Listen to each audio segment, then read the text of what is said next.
आणि आता बातमी आहे रुपाली चाकणकर यांनी केलेल्या वक्तव्यासंदर्भात राज्य महिला आयोगाच्या अध्यक्षपदावर समाधानी असल्याचं चाकणकर म्हणाल्या।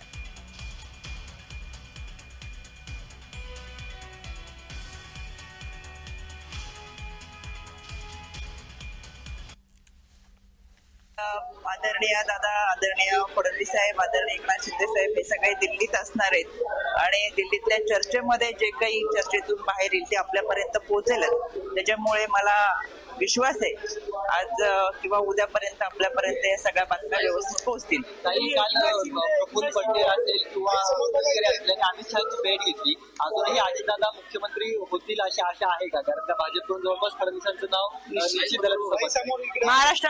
महाराष्ट्राच्या जनतेने महायुती सरकारला भरघोस असं यश दिलं, मतदानातून त्यांचा पाठिंबा दर्शवला आणि मिळालेल्या यशानंतर आदरणीय तटकरे साहेबांनी राज्याचे प्रांताध्यक्ष म्हणून आणि राष्ट्रीय कार्याध्यक्ष म्हणून प्रफुल्ल पटेल यांनी पंतप्रधान मोदी साहेब असतील, अमित शहा साहेब असतील यांची भेट घेतली। ही सदिच्छा भेट होती।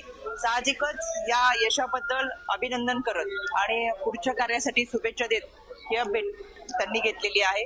त्याच्यामुळे आज संध्याकाळी ज्या दिल्लीमध्ये बैठका होतील त्याच्यामधून आपल्याला मुख्यमंत्री, उपमुख्यमंत्री, मंत्रिमंडळ या संदर्भातली माहिती मिळेल।